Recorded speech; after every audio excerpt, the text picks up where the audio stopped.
Okay, made oatmeal, and I was like getting full and finish it. I like to put protein in there. I like animal stuffs a whole lot. If not, I'll use my Sprouts vegan protein. So I use this if I need to.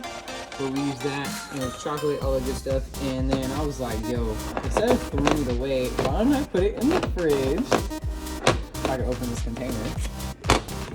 And leave the leftovers in there, right? So I was like, okay, this is what we're gonna do. We're gonna make some cookies. And I know it sounds crazy. So I'm gonna use 40 grams or a half a cup of oats. So those are the macros.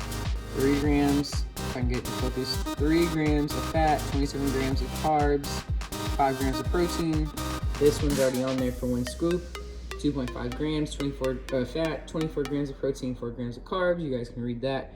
And to finish it. So I'm not gonna add any more oats. We're gonna just see what this does because I like to experiment some stuff. And then also don't like to waste food, so trying to utilize that. I preheat the oven for 350. I got some parchment paper. So interjecting here, that did not happen. We did not use parchment paper. As we saw, we didn't have the right consistency, so yeah, that didn't work out too hot. But what I ended up doing was adding an egg. So that's about 6 grams of protein, 4 grams of fat. If you do not want to use that cholesterol or that fat, you can use the egg replacer, which is about 7 grams of carbs in that, 1 tablespoon for 1 egg. I use sugar-free vanilla syrup. Yes, I have no problems with sugar-free stuff. That is your choice. I did about 2 pumps of that into my mixture. You can use the stevia leaf extract instead if you like so. Place that in there, and I'm going to start mixing it up. So I'm checking out the consistency, trying to make sure this works because I really want to utilize my leftovers as much as I can. I really want to make these cookies is what I'm thinking. And the epic fail happens as I'm like going through it and I'm like, I don't know about this.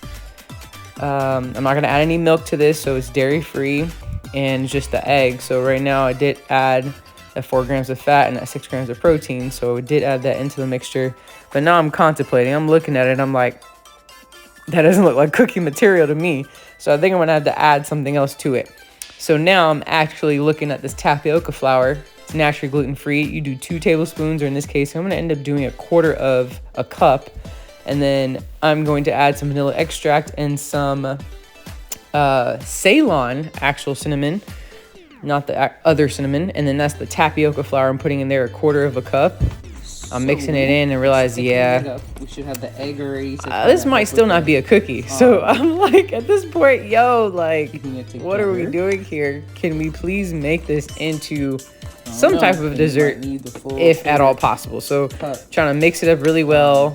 And yeah, I'm using a plastic fork, so good thing is with you know how that goes. Flour, it doesn't have a taste to it. Just checking out the consistency again. I'm like, okay, the viscosity is not where I need to be. Man, getting a little frustrated, scraping all the edges. And now it's like, okay, I think we're gonna have to add another egg. So in this case, if you do add an egg, that's another cholesterol, another 4 grams of fat you're gonna add in there. If not, do another tablespoon of the egg replacer just to kind of help build it, bring it together. No, it's not gonna be any of that such. I think it's gonna be cake, or in this case, donuts. So here's a donut maker. You can definitely use that. Little mini waffle maker, anything of your target heart's desires. So we're gonna go ahead and take that mixture here and we're gonna pour it about 2/3, maybe 3/4 of the way into each little donut hole.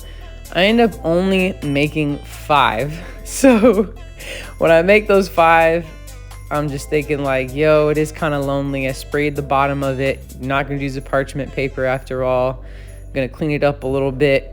And I think I'm gonna add something so that last donut hole is not by itself. So egg whites to the rescue. Didn't measure. You can measure if you want to, but just filling it to 3/4 of the way. Add salt and pepper if you want to. I wanted to, live life on the edge. I was so hungry. Skip the salt and pepper.